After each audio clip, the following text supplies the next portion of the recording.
I'm Professor Scruffy Man. This is Scruffy's Retro. No, 2011. Not a retro game.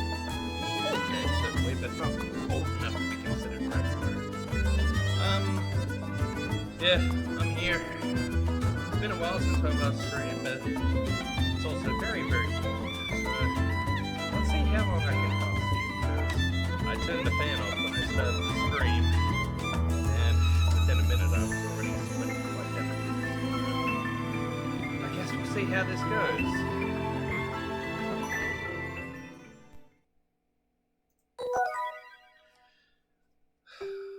Our story so far. After hearing a melody in the fog, Layton, Emmy, and Luke turn their search to a legendary flute. Just where is this black market where the ancient flute was supposedly auctioned off? Well, we finished last stream having found the entrance to the black market. So, let's go in.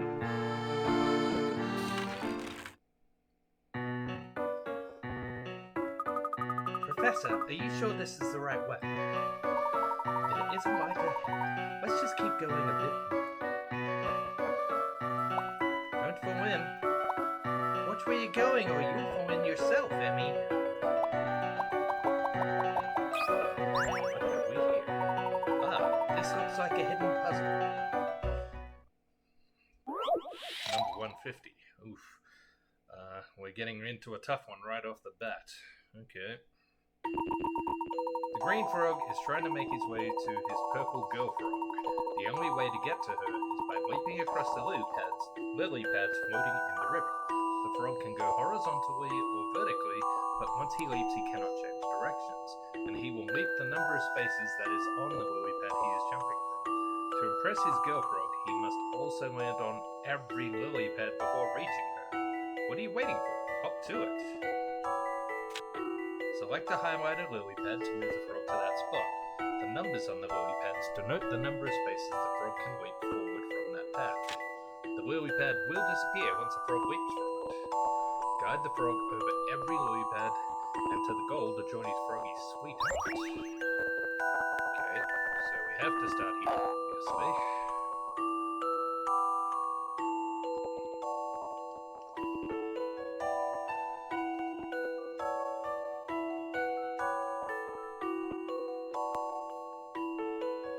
Leap the number of spaces that is on the lily pad before he is jumping from.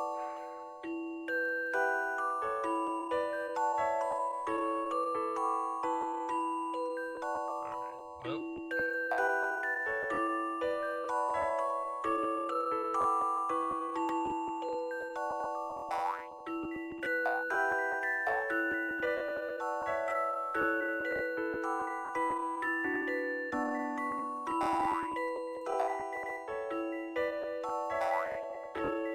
Oh, no. That's not good.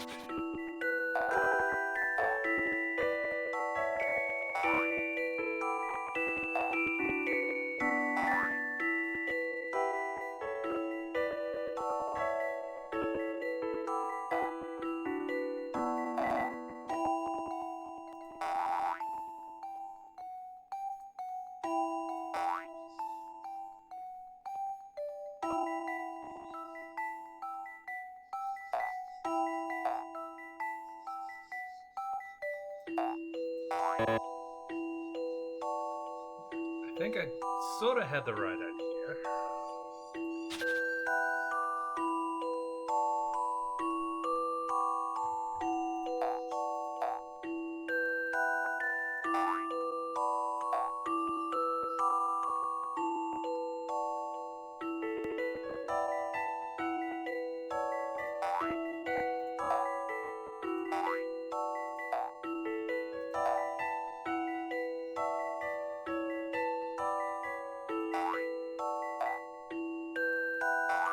Yes, I think I got it. Well, that wasn't so bad. Some puzzles must be met directly. No puzzle is without an answer. Marvelous X-Repetition. exhibition. His girl frog must have been impressed with such graceful leaping. There is more than one route to her. See if you can find them all. No.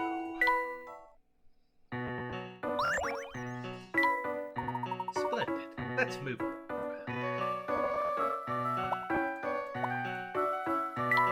A natural waterway runs beneath the ground, it seems. Bitcoin. It won't go out and leave us in the dark, will it? I hope not. It was very kind of them provided a light source for us. When you see a lamp, do you always tap it, Professor? Why wouldn't you when there's hidden coins everywhere? It's quite nice of them. If the market is old, then this passage must be truly ancient. Couldn't they have made it a bit wider? Oh, this ladder is very unstable. It's difficult to climb if you're not used to rope ladders. Looking at it from up close, I would say it's handmade.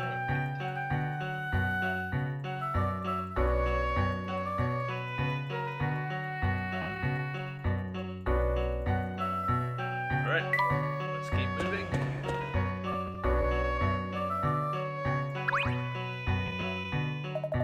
My wife and kids are at home, and here I am at the auction again. I worked so hard, but I can't keep up with everything I want to buy. Mood. Maybe you should go home. I'm sure your family would like to see you. If it were that easy, don't you think I would have left by now? What's so hard about saving time and money and going home to your family? Emmy, you can lead a horse to water, but you can't make it drink. Let's leave him. Oh, there are some real finds here. Let me have a look. You mean to say those artifacts hold real archaeological value? Looks like a heap of junk if you ask me.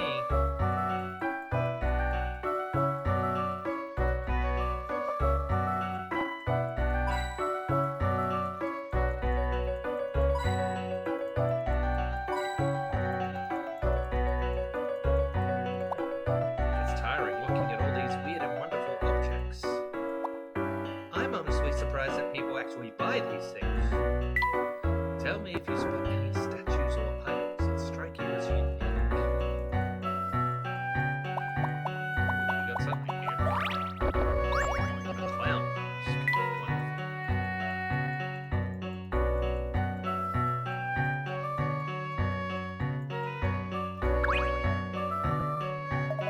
The gem of today's auction is an antique that made its way here through certain channels. It was commissioned by a war hero, so it has historical value as well. That's perfect for me. Most of this stuff looks like junk. Oh, far from it, just between us. These items can't be sold at a legit auction. Only a fool wouldn't buy. I actually don't know what any of this stuff is worth, but I estimate it to be a small fortune. Has it wanted the value of the things he's trying to buy? Beauty is indeed in the eye of the beholder. Well, it looks like this beholder needs to get his eyesight checked.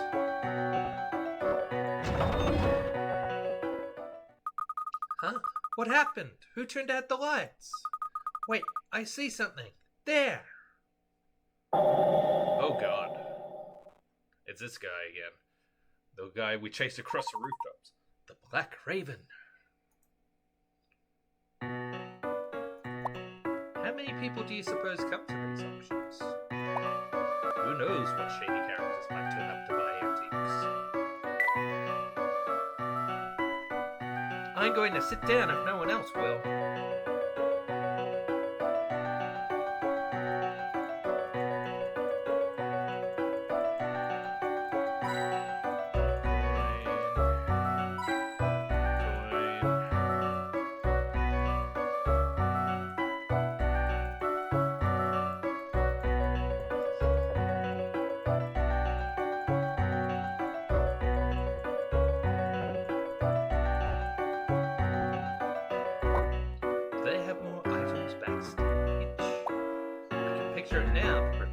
Professor's spectacular entrance. I wonder what's back there.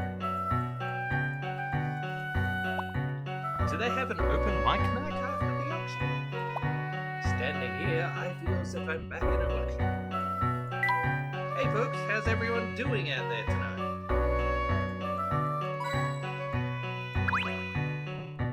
Glad you could make it.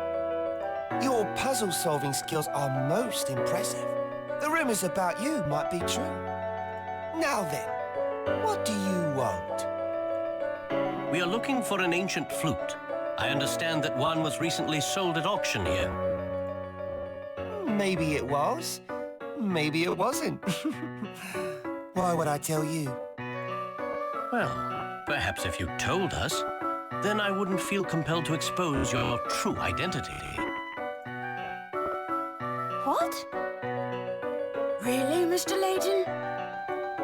Repeat yourself! I dare you! If I impressed you before, why doubt me now? Especially since we spoke earlier. To all of you. Preposterous! You know nothing about us. I mean, about me. He's the ragamuffin kids, huh? Perhaps not. But are you willing to take that risk? I shall keep quiet if you help us. How could you know?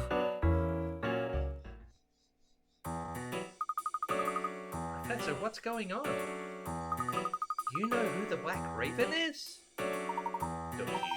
Was I the only one who saw the Black Raven's mistake? Of course not. I saw it too. I just want to be sure we're talking about the same mistake. Earlier, it appeared that the Black Raven was capable of teleporting from one place to another. Multiple people all in the same costume. Yes, I thought the same thing. So clearly there was something on it. Correct? How did the Black Raven move through the world? A. He is a world-class sprinter. B. He has supernatural powers. Or C. There is some trick, right? It was a trick. No one is that fast. I believe you are correct. No one is fast enough to make it appear that they are teleported. There must have been some trick. What do you think that was? A. He used springs on his feet. B. Mirrors were everywhere. Or C. Many people were. There were multiple Black Ravens to begin with. Yes, very sure. There were many people wearing the same costume. When we assumed that he was one person, we overlooked the most likely possibility. That makes sense, Professor, but how can you be certain? I saw something inside the Black Raven's cape during our chase. But the next Black Raven didn't have the item I had just seen. What was it?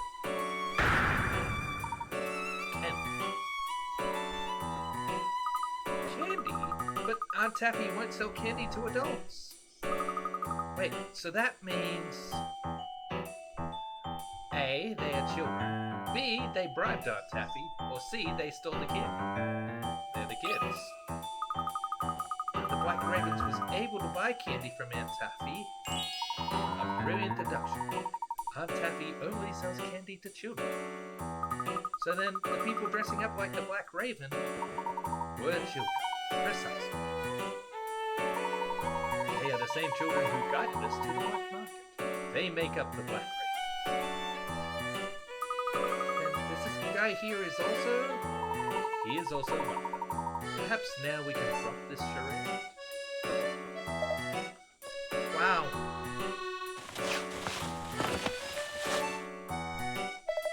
You, sir, are very, very good.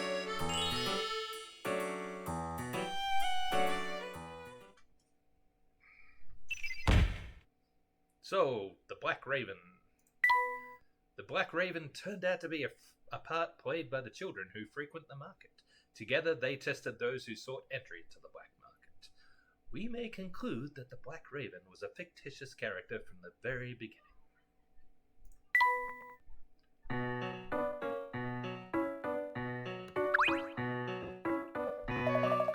My name is Crow. I'm the leader of the Black Ravens. I appreciate if you kept that a secret from the customers. Of course. Now, do you know anything about an ancient flute? I vaguely remember something like that. Let's talk about this backstage.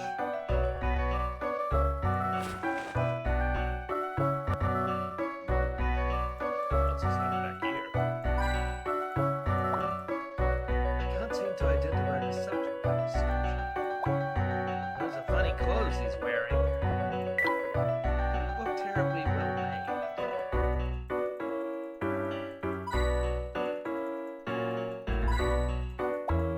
That gold sculpture piqued my curiosity.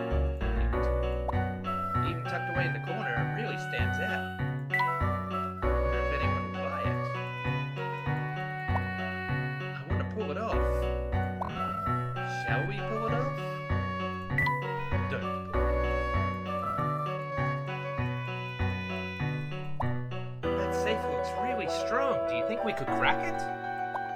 Oh, the lock's broken. There's not a thing inside, though.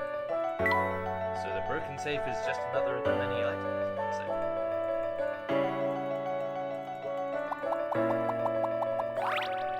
I found a new item. Bad art. Lovely.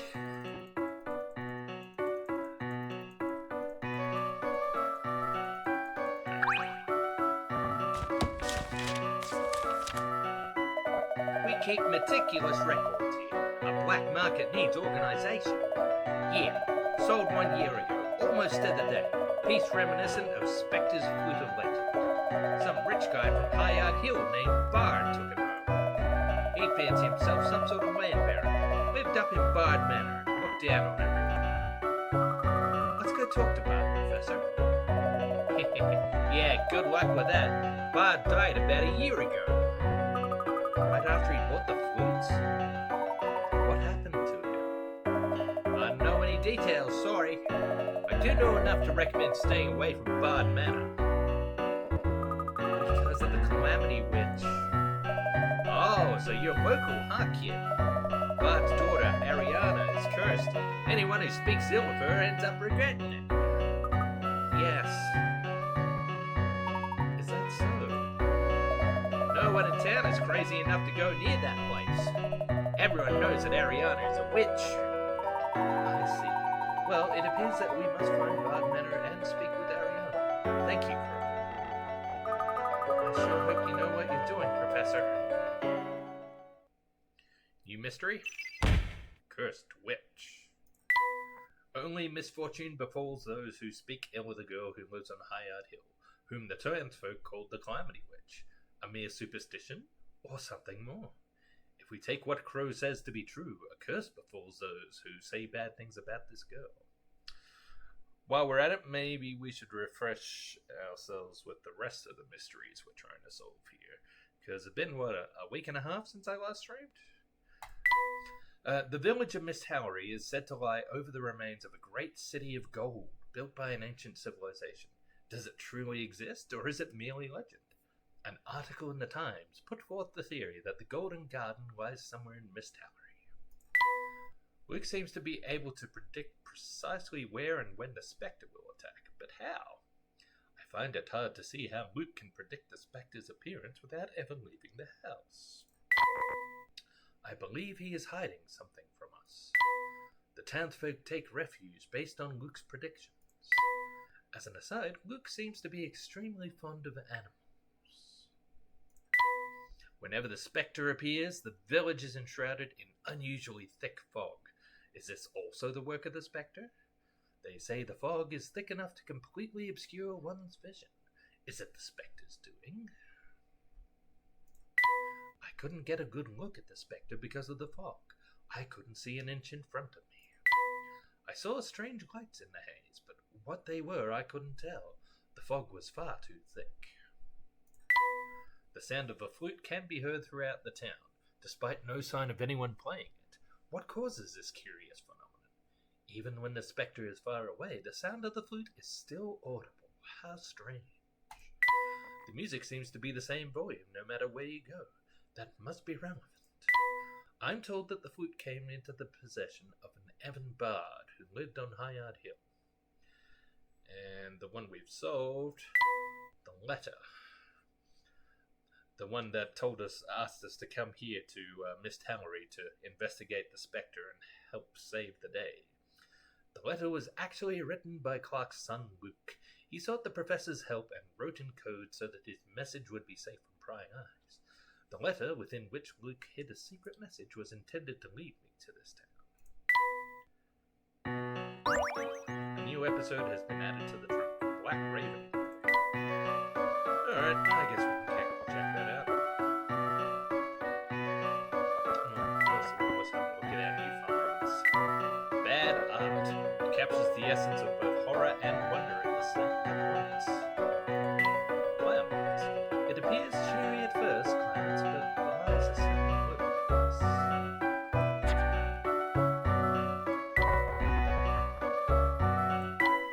Alright, so catching up on where we left off last week. At the entrance to the market, we met an old lady selling confectionaries. Her basket was full of delicious looking candy, but it seems she makes it a policy to deal only with children and refuse to sell anything to any old lady. It's a shame because that candy looked very good indeed.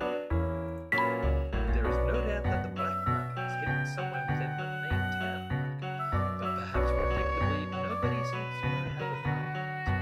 Stranger than that is the fact that since we entered the market, all the people we have encountered have been children. What reason could there be for such an age disparity? According to the boy in the western quarter of the market, the old lady selling candy is also a local informant. She's certainly well placed to monitor the comings and goings of visitors to the market. Let us return to the entrance and talk to her again. Taffy told us that the children who come to buy her candy were sharing rumors about the black market. One of her regulars, a child named Tweeds, should be able to tell us more. Apparently he is wearing red, so it might be the same boy as the one we met earlier during our investigation.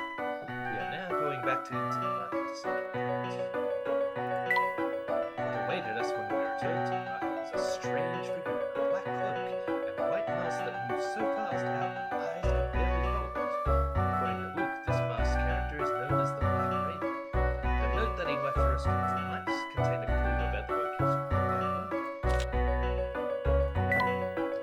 After having another chat with Tweeds, we followed the clues pointing us toward the black market and obtained a medal representing one part of the Black Raven. It seems collecting all these medals will open the gates to the metal market, but where will we find us? Our best bet now is to search the market thoroughly. We obtained the other medals from the children in the market. Together they make up the body of a raven. The boy standing in the northern corner of the market told us that the gate to the black market has opened. It seems we have passed the test that the Black Raven set us. All the same, what an elaborate test it was. When we arrived in the auction hall, the Black Raven himself was there waiting for us. At first glance, it is hard to tell who or what this Black Raven is, but it is clear to me that he is simply made up of children, albeit from remarkably clever children. By creating this fantastical character, they were able to set their elaborate tests and select clients for the black market. From the auction records, it seems that the Spectre's flute was bought by the late Barde, the local squire who died last year. It is his daughter who is now feared and reviled among the townspeople as the Calamity Witch. That is not our immediate concern, however. Our next is to visit Barde.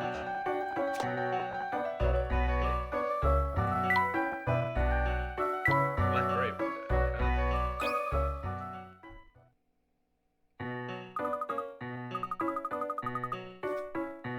Psst, Crow, the moon falls on the cheese eye. It does? Since when? Code, Crow. You want us to use code, right? I said that someone is looking for the black market. Oh, right.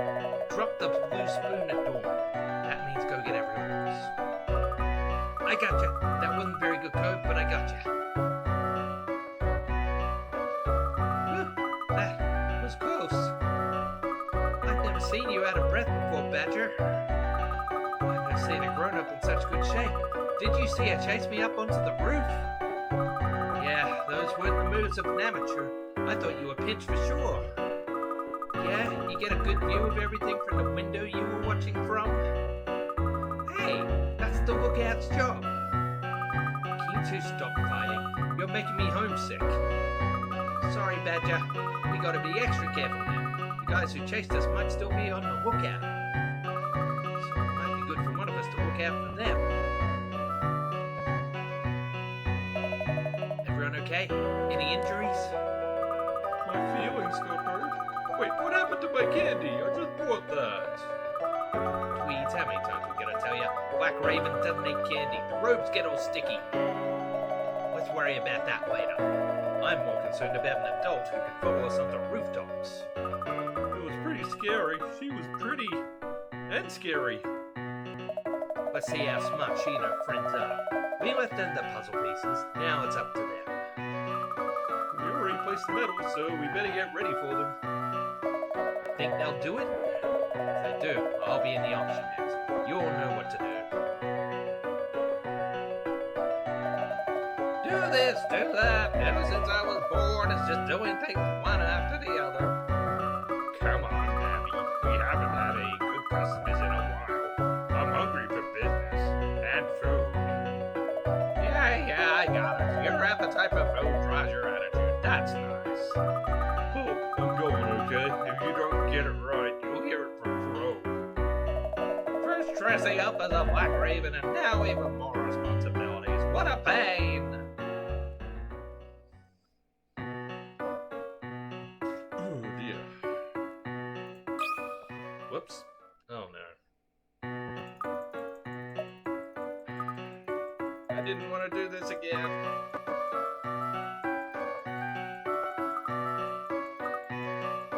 It's already been half an hour.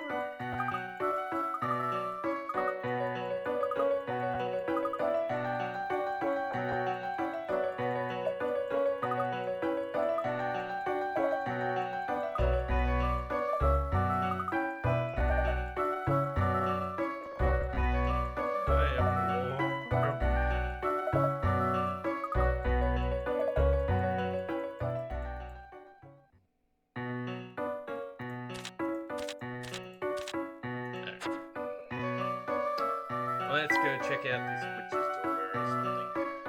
No. Actually, we should probably say.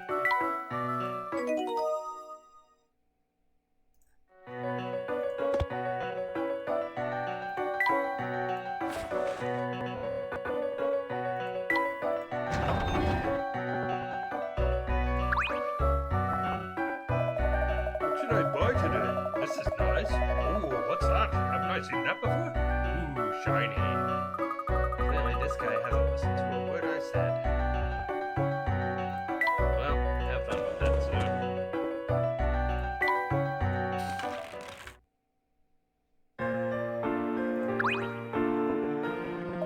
You figured out why we test people so hard to get into the market? The harder it is to get something, the more people value it, see? If you tell someone to solve some riddles or collect some medals or search the entire market, they get all worked up and are more than happy to pay a nice price once they get to the auction. Yeah. It's a pain for everyone involved. I mean, it's worth it for us, but it's still a pain. That is quite an advanced psychological strategy for your customers.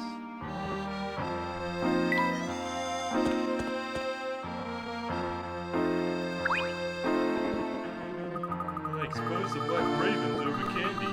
Whoa, I can never show my face around here again. But I can't give up my toughies cannery either. What do I do?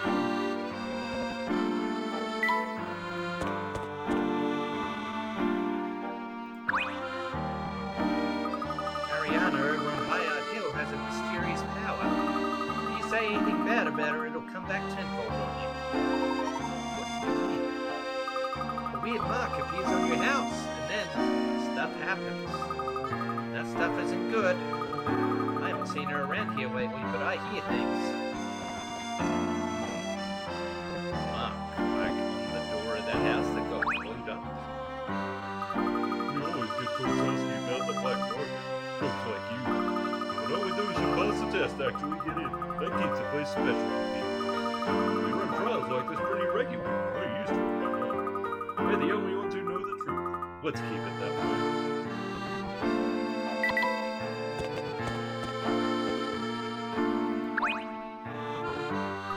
All done in there already?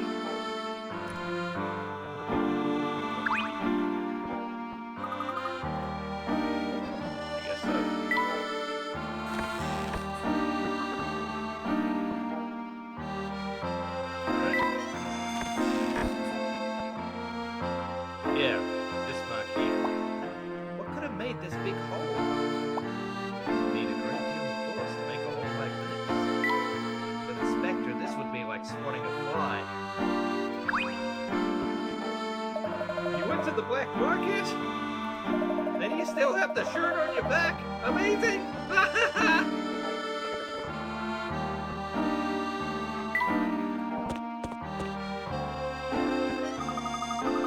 yard here was north of town, on the other side of North Eli. So that house at the top of the hill was Barde Mountain. Looks like quite a walk. Are you going to be okay? I'll be fine, thank you. Maybe we can get some information about the witch. Yes, perhaps. Look, something has been bothering me. Despite the Spectre, there isn't that much damage. That's all thanks to Grep. He's been using his money to help people rebuild their places. One man has been rebuilding everyone's homes. I'm not alone, but yes, Grep is very wealthy. He doesn't care for my father, but he loves Misthallery. Perhaps we should ask him a few questions. Where can we find him? He really likes Patty's place in North England. We can check there. It's on Pike Lane, remember? Before we head to let's swing by. Oh god. This is a big picture. Nearly a year ago, this town has some sort of witch that attracts the Spectre and makes it want to destroy the place.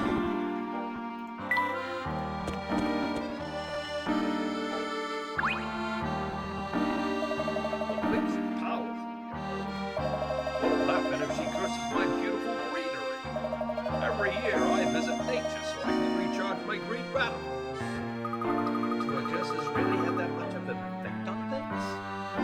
The mere presence of a witch turns plants from green to yellow to red as the year goes on. No, I think that's just the natural occurrence of the seasons, my dude. Actually, I think that's normal for a town with a witch. I don't even know how to respond.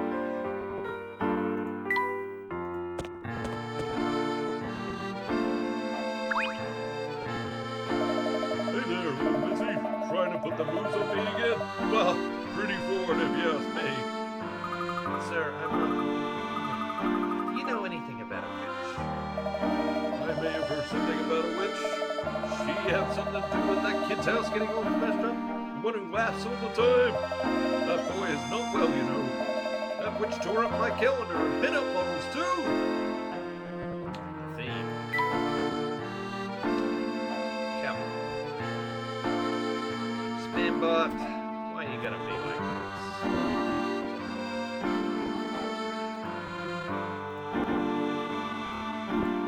Look. Report.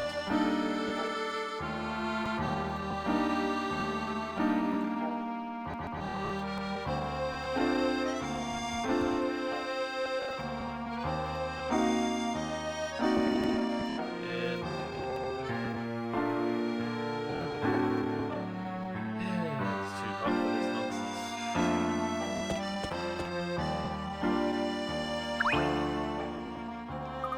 Bar's children are the only ones still living up at the manor. We used to look in on them, but it's been a while since anyone has seen them. And now we suddenly have the Spectre to deal with. I do hope those children are okay.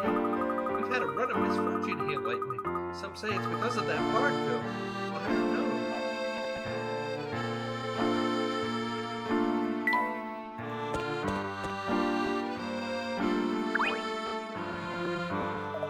Have I heard of the witch? Sure.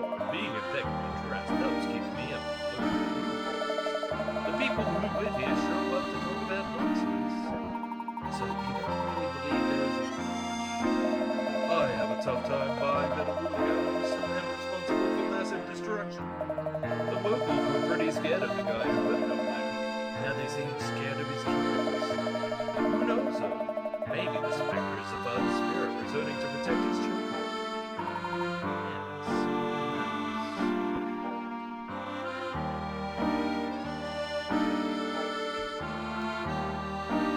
Does he live?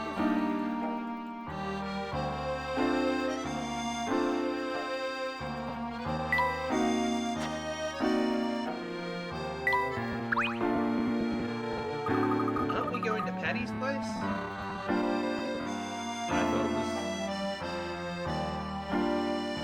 just go in a big loop. Alright, fine. Take the one way.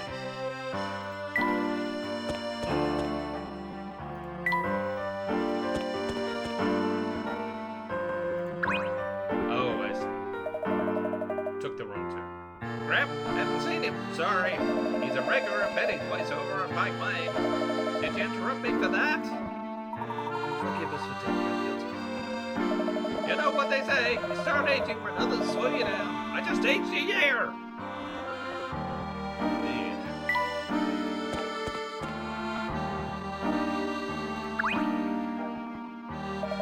Tapping me every time you come by is quite forward indeed. But of course I respect when one is forthright enough to be true to one's desires. Tap away then, and let us be bound by our mother castles. We should go. Tap! Alright.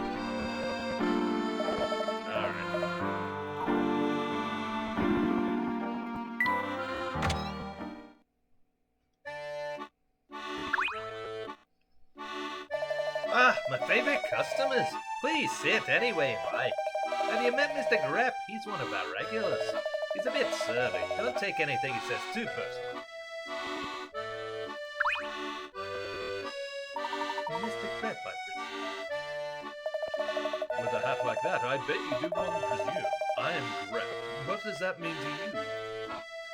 Well, would you mind if we asked you a few questions? Unless you're an officer of the law, I don't have time for them. Say, is that Triton's ball? Yes, sir. Good day, Mr. Grep. Son of the man who brought me at the mayor's office. Good day to you, little one. You must excuse me if I'm not especially in the mood to chat. Mr. Grep, please. Please, what? I have nothing to say to you. Good day, sir. Well, then, we are done here. Perhaps we can catch him in a better mood at a later time.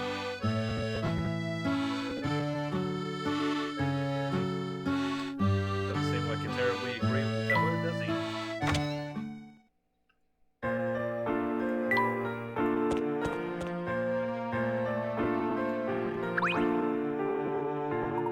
Only the chief's favorite men get to go to the evacuation areas.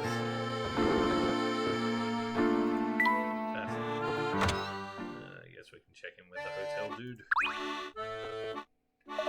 Boy, oh boy. Sure gonna be slow around here after last night. Do you know anyone who's actually seen this specter? Yeah, some folks say they've seen it, but only when the fog was thicker than cotton ball soup. And that fog, who knows what's what. Heard last night some reckless fools went out chasing after the specter. Strange times.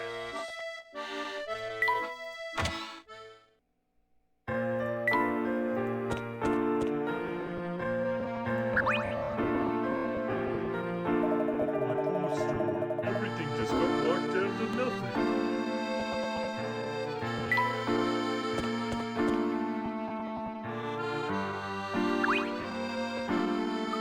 I heard the giant came out last night. Sure wish I could have seen him.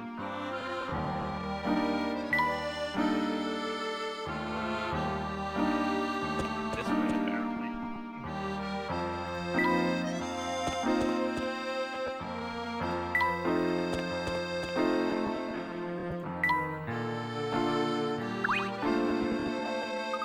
My idea was just up ahead. The witch's home turf, eh? Really believe she's a witch? Well, I guess I don't know. What do you think? I know what I think. I want to see what you two think. Yes. New chapter then?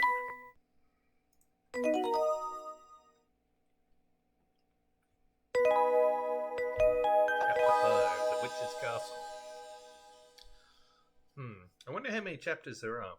If there's 10, then probably about 2/3 of the way through. Yeah, no, 2/5. This is Hayat Hill. Wow, all of these houses are huge. Yes, this does seem to be quite a nice residential area. The police station is nearby, as is the excavation site where they're searching for the Golden Garden. Sure, it's nice to have Luke as a tour guide, isn't it, Professor?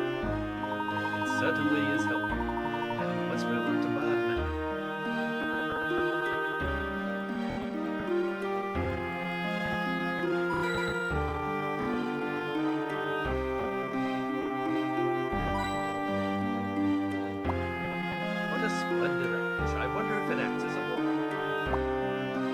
That's the border between North Eli and High Hill. I think I just saw somebody inside.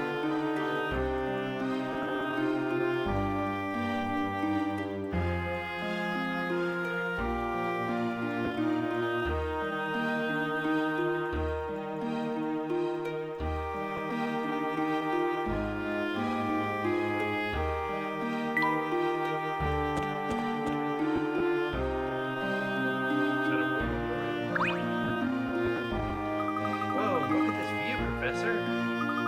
This is Grand Plaza. It's nice. What's that up there? Oh, that's the dam. Barde Manor is just a little beyond that. I would love to see a schematic of the town's waterway someday.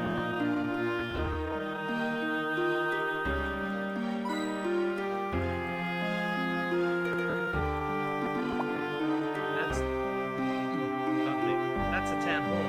They use it for big events and meetings.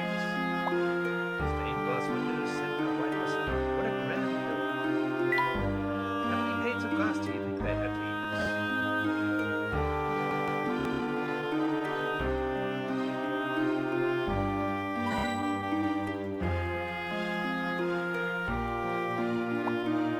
That monument is quite a landmark. How tall do you suppose it is? It's quite staggering. Look at all the fancy shops around the plaza. Shelves appear to be overflowing with fine goods. All the shops around here are expensive.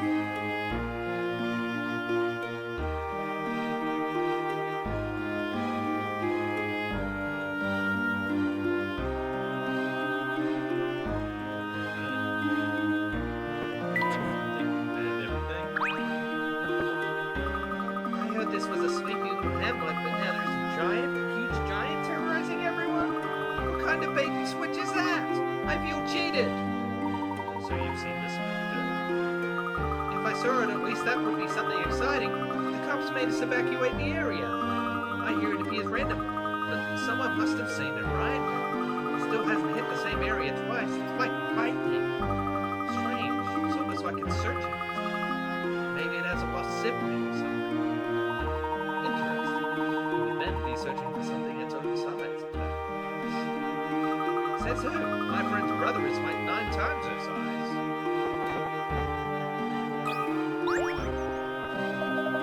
I did some research on the Spectre, and I found out about some pretty interesting things. In the legend, it says the Spectre existed to protect the town, which got me thinking, what if someone made the Spectre mad? Maybe we upset its nerves. I think this is a warning to us all. The destruction of the town is only the beginning. Well, you're pretty intense for a kid. I forgot how superstitious you people here are. We're living in a digital age now, but some people still pretend like we live in some analog age. My favorite analog things are clocks. Check it out. It's like checking the time if it lasts.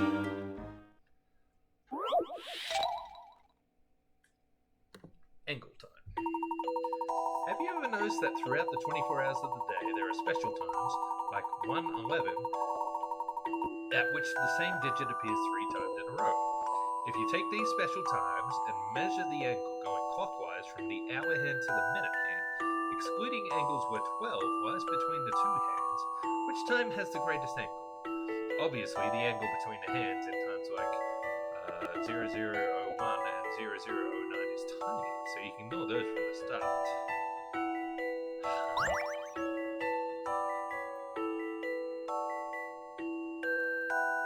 Okay. So our times are 1:11, 2:22, 3:33, 4:44, 5:55.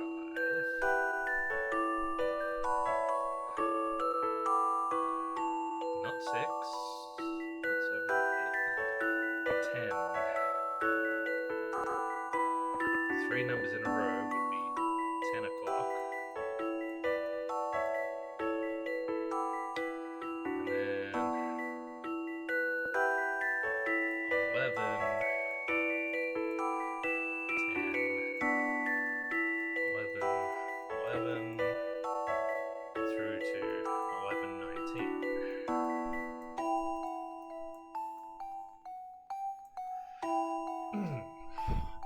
Measure the angle going clockwise from. Measure the angle going clockwise from the hour hand to the minute hand, excluding angles where 12 lies between the two hands. Alright, so 111 would be here. 222.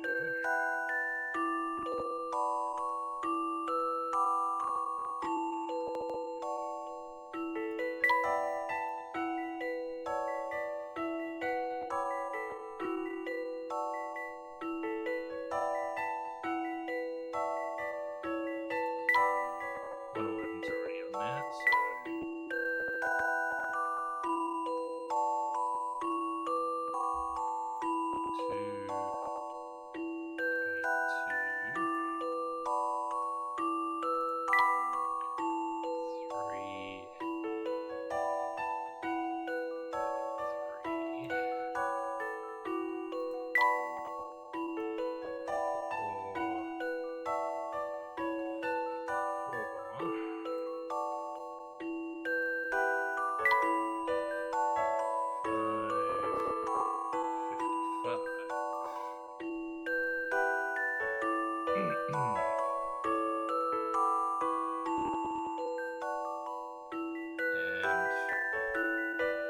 all the ones starting with 11 will have the 12 in between them, so we don't count those.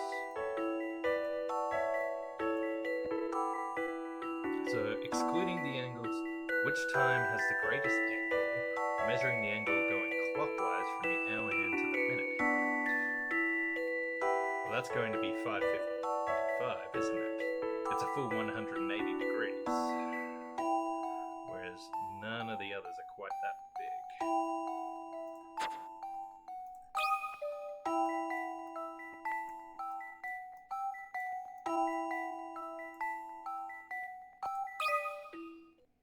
I think this is right. What? Some puzzles are simply impossible. Perhaps you overlooked something. Try reading the question again. Okay.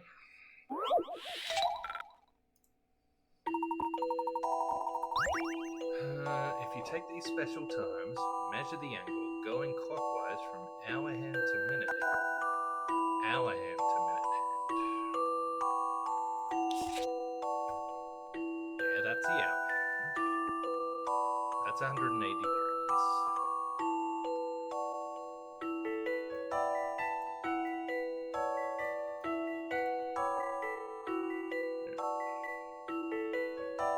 Oh. That.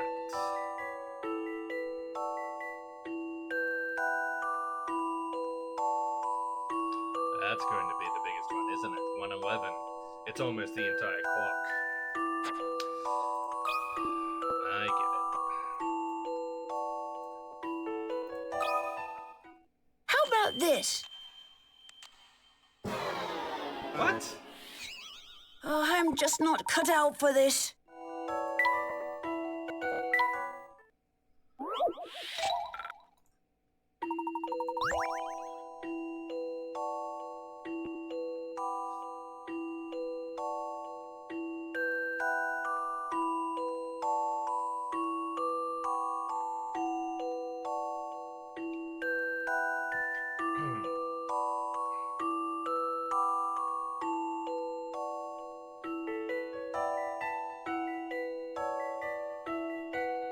Oh, because the 12's in between them.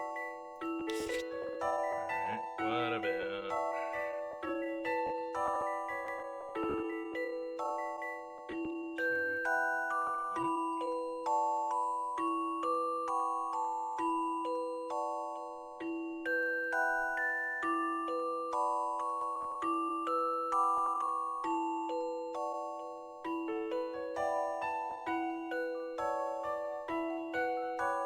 There. Hour hand to the minute. Hour, minute. It's going clockwise.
Measure the angle going clockwise.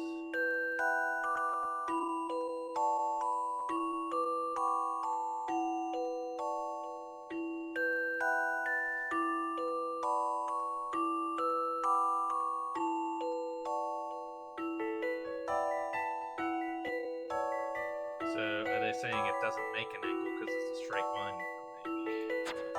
Alright, well, we'll try 444 then.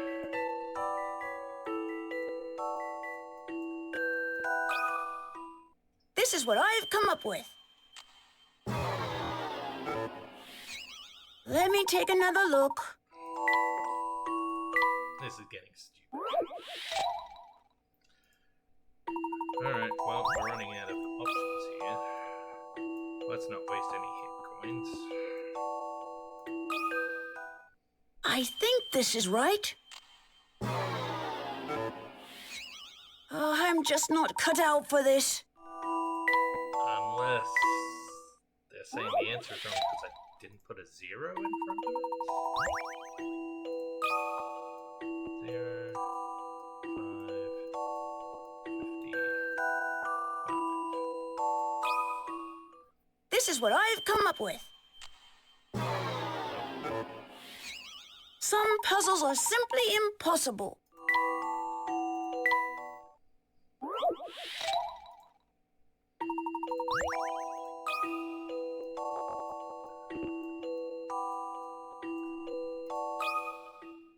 I think this is right.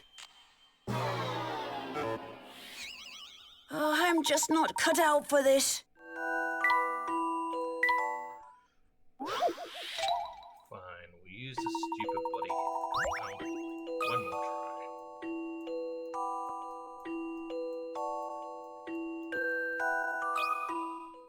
How about this? Let me take another look. Alright, we'll use the bloody coins.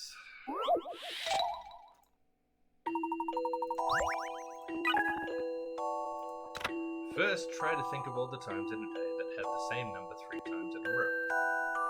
There might be too many to remember, so use the memo function. Also, why would the puzzle note times like 0001 or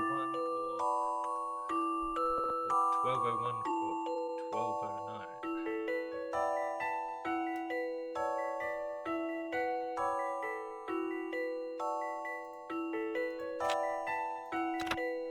Ignore any angles that you would measure going from the minute hand to the hour. Additionally, the largest angle is greater than 180 degrees, so you can disregard any angle you can find that's less than it.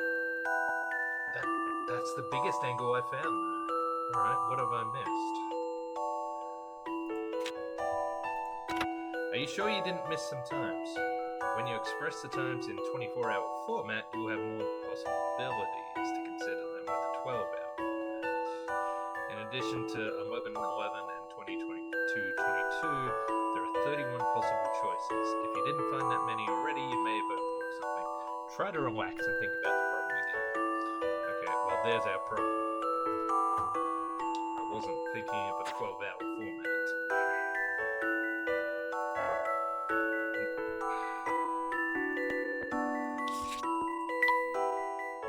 Alright, so we know it's nothing before midday. Oh, what if it's right on midnight? That would be a full 360 degrees, wouldn't it?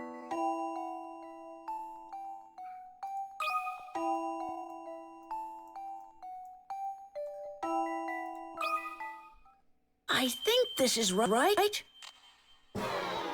Okay, maybe not. Some puzzles are simply impossible.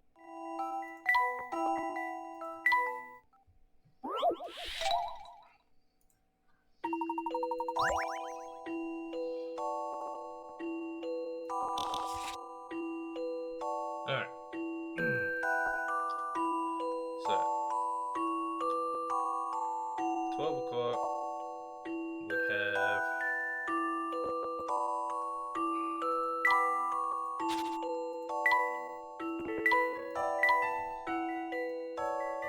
12,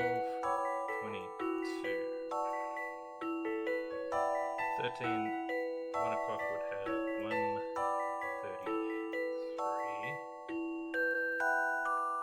2 o'clock would have 2:44. 3 o'clock would have 3:55. That's probably going to be it, isn't it?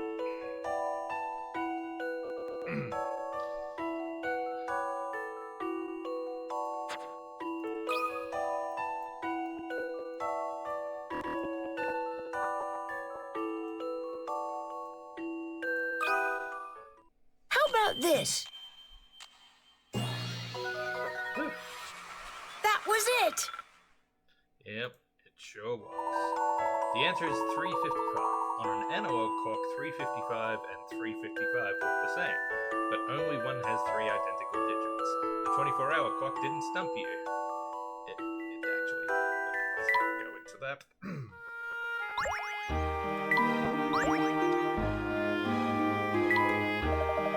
An old friend gave me this. You go ahead and take it. That thing looks really old. That's why it's cool. When you're older, you wish you would have kept all your vintage stuff. It's not wrong. I could have made a fortune selling all my Power Rangers toys thanks to this. Should we have a quick look at this train track? I did some of the other trains offline. Just look at this course. The simplicity of the design, the straight lines, the symmetry. And you want to mess it up by having a second train run all over it? You'll need some lateral thinking for that. Okay.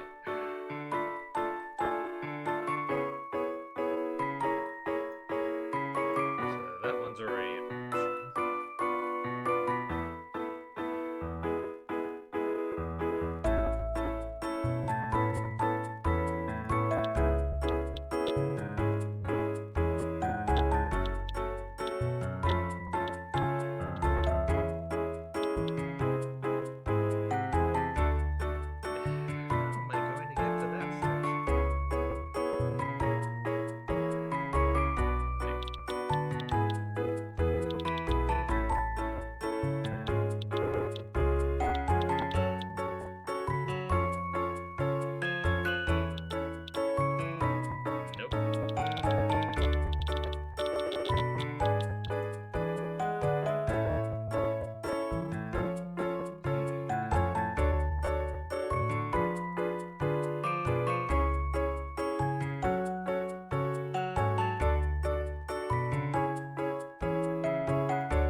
that sounds scary. The inspector needs to come up with something new. These attacks are getting kind of dated. Okay. Lots of different ways to go. Oh, mouse. Got it. Got a mouse badge. That makes 6 badges. What can you do with these? I've had problems with sinkholes there. Why is it so close to a residential area? Do an archaeologist dig sites have their own meaning? There's a big mine over here. This exquisite garden positively holds the flowers on that shrub smell gorgeous. Look, a butterfly!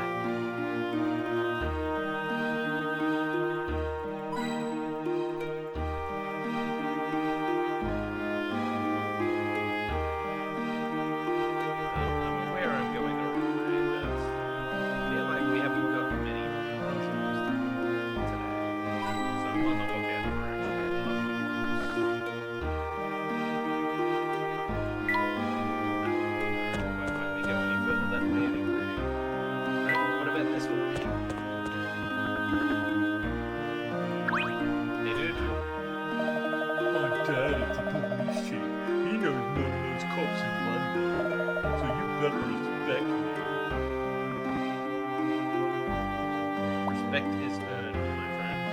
Just look at that angle. It's completely bent out of shape. This area is still one of the safer places in town.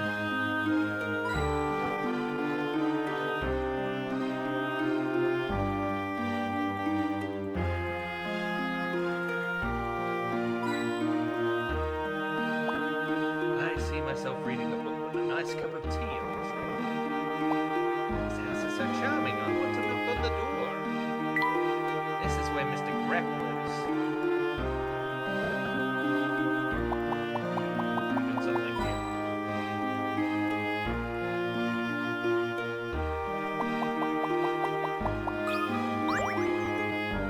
It seems we stumbled upon a hidden puzzle. Oh no, 151. How many puzzles are there in this game? A cat has gotten stuck and needs to be rescued. She won't come when called, so you have to coax her out with some fish. She's so hungry she will head towards any fish she spots in her direct line of sight and eat it before looking around for the next fish. Get the cat to the star using only 7 fish. Okay. So we need to put one here.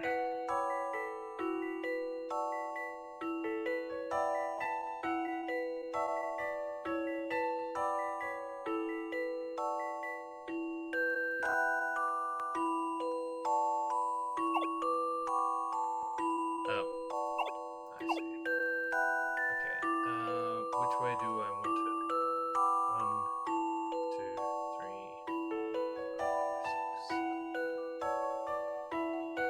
1, 2, 3, 4, 5, 6, 7. Yeah, that should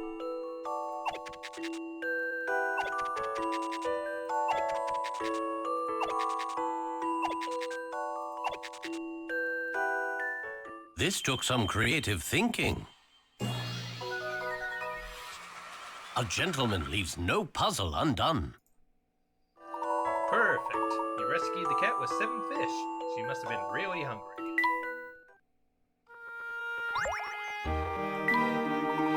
That's all there is to it.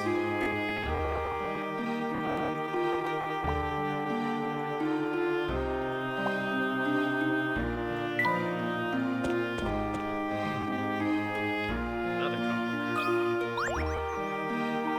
Welcome to the Misthallery Police Station. State your business. The chief helps a weak and puts a strong in their place. His third eye sees all, I tell you. Not convinced? Well, look at this. Armor antics. Somebody threw on this suit of armor in the exact same attire they're wearing now. Somebody threw on this suit of armor in the exact same attire they're wearing now and put a dent in the helmet. All you need to do All you need is a close look at the perpetrator to find out who it was. Which of these four lads was it?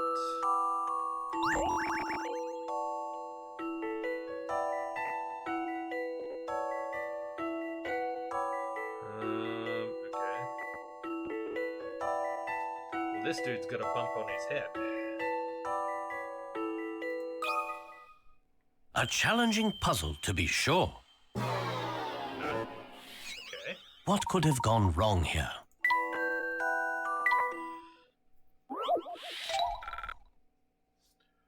So, did the person who stole the armor headbutt this guy, maybe? Well, this one's rubbing his head. Maybe it was him.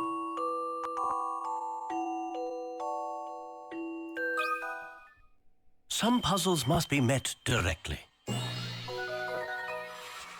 No puzzle is without an answer. Correct. The culprit was D. There is a bump on his head matching the dent in the helmet, but he was hiding it with his hand. Ah, I see.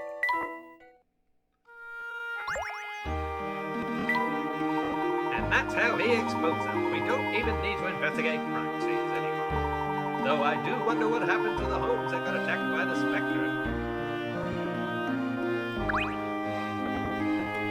The mission of the Misthallery police force is to serve the people. We refuse to not cooperate.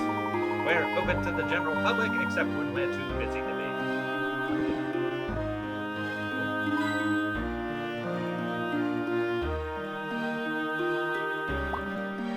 Is this the flag for the Misthallery Police Department? The flag requires a strong wind for it to flutter well. Of course, it looks really faded.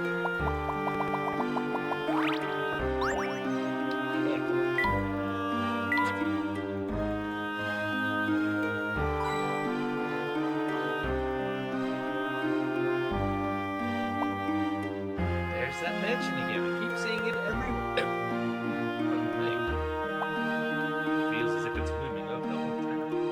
It really does loom over the town. It seems this block was presented on station as a unit. I suppose that's not unusual for a police station. I heard the officers take shifts polishing it.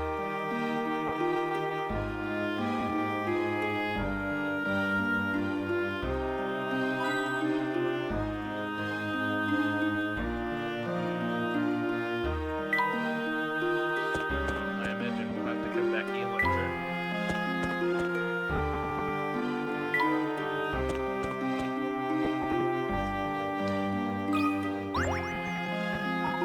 I thought we were trying to discourage tourists these days. The Spectre is making quite a fuss if you haven't noticed.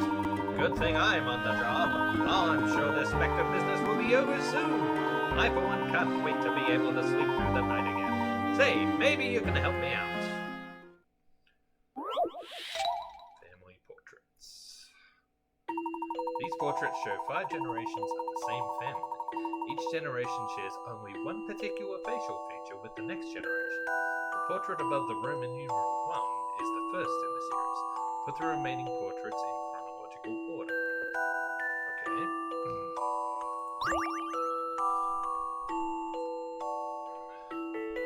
Alright. Well, this guy's got the same eyes. Which means this one must be next. That looks right, doesn't it? Got the same eyes.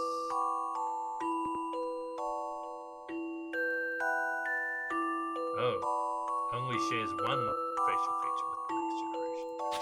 Alright, let's see. This has different eyes, different eyebrows, different nose, different lips, so it's clearly not him. This one's got the same eyes, nose, and mouth.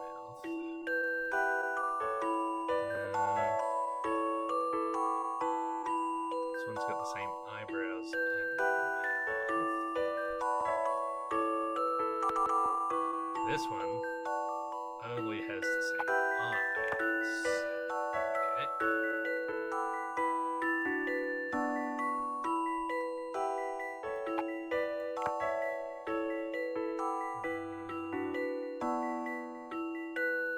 always the same mouth.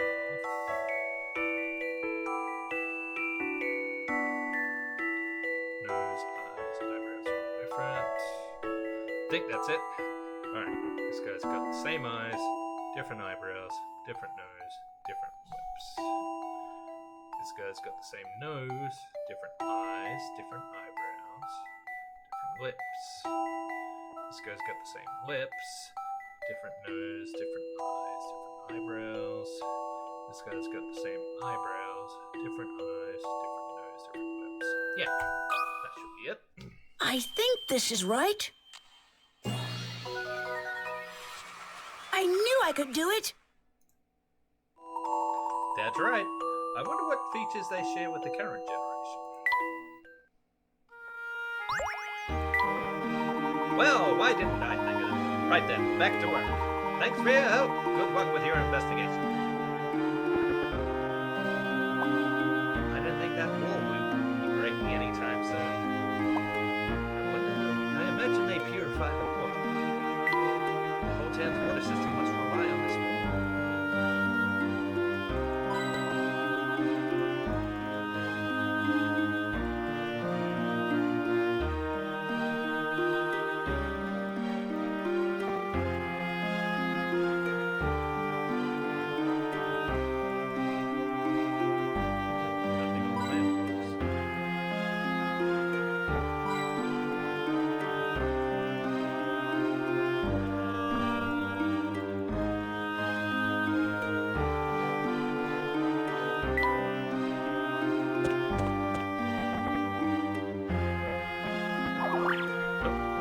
Fish!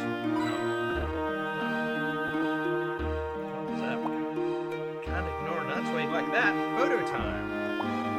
I love places like this. They're so exciting. I can't deny that they have a certain rustic charm.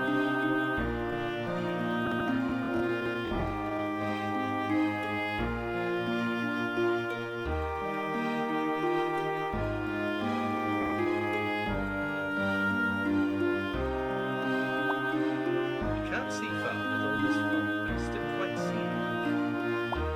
Oh, this winding path is really dramatic. Pose for a photo. It's too high for me. I'll get dizzy if I look down at the river.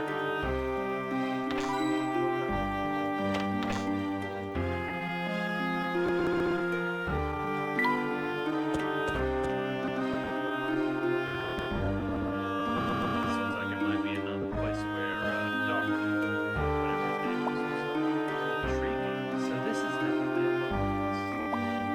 Didn't think the lake would be quite this big. The boat piers are here, and up there.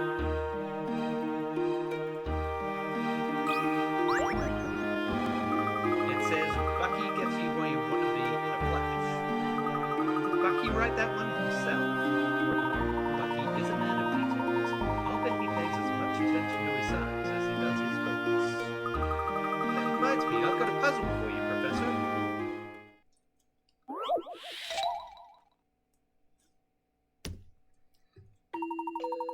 This cafe sign has been turned around.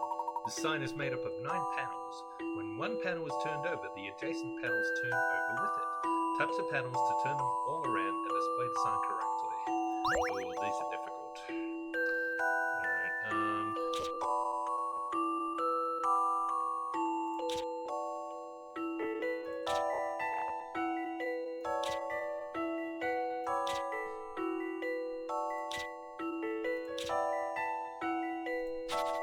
what if we do this?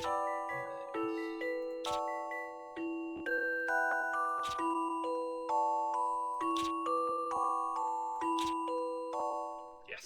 A challenging puzzle, to be sure. A gentleman leaves no puzzle undone. Correct. One possible solution is to touch the panels in the following order. Center, top right, top left, bottom right. Just in time for a cup of tea. Well, what did you think? Just the thing to get those brain cells working. If you ever need a puzzle, pick me up. Just ask, Professor. Never mind the other boats. I want to ride that one. looks as if it's about to fall off. Only Bucky can come up with such an original decoration.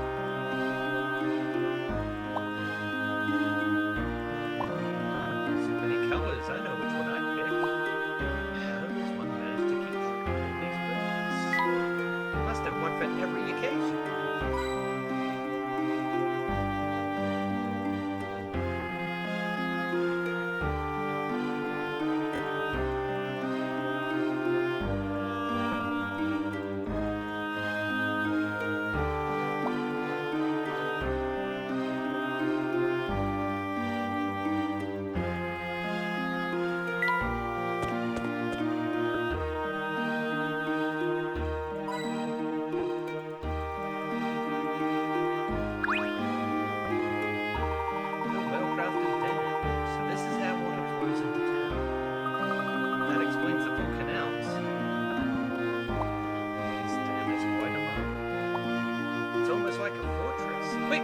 Turrets. There's a lot of water behind that. Good thing the Spectre hasn't got the damage this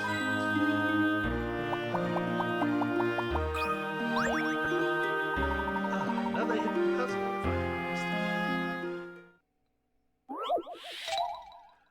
Well, now I'm wondering just how many puzzles there are. A weary old sailor is describing a special tool he uses when he's out in his boat. Some days when I'm out in my boat on a fine warm day, I get so tired. So I dig out a special tool, and suddenly I don't have to lift a finger to move my boat. You might think it's unfair, but nobody minds helping out an old man like me. What tool is he talking about? Well,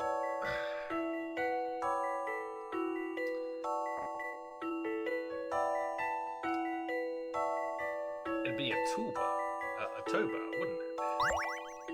If he can hook to another boat, then he wouldn't have to lift a finger at all, would he? So, I think B is the most likely explanation. This took some creative thinking. No puzzle is without an answer. You're right. That's the tool I use when I want to sit back and let someone tow the old boat for me. I just hook it over the edge of each boat, easy as that.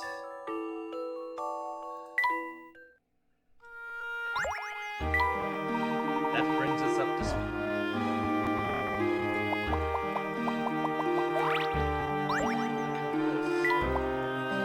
Big damn little bridge. Pretty good composition. That seems like a good, sturdy. Tourists line up for photos here.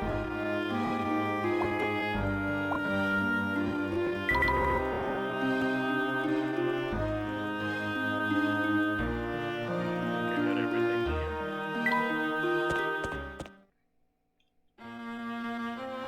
Oh, here's that cat again. Whoa! Well, at least this place isn't dilapidated and that ostentatious. We'll need to go up the stairs.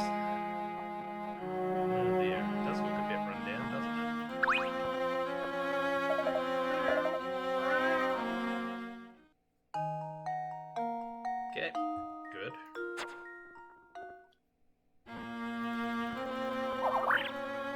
Fish! Oh, is the fish just showing me making coins? Is it? It's all covered in creepers. Creepy! This garden has gone untended for a while, it seems. It used to be really nice.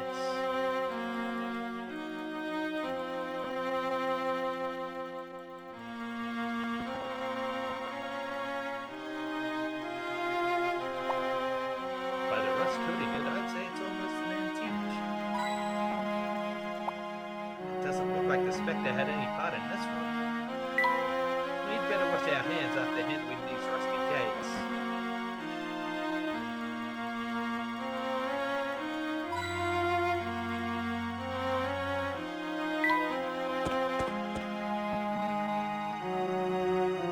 This place looks rather run down too. It's not working. That's a sorry excuse for a windmill. It certainly contributes to the gloomy atmosphere. Not a puzzle. It's a shame to leave these magnificent grounds untouched.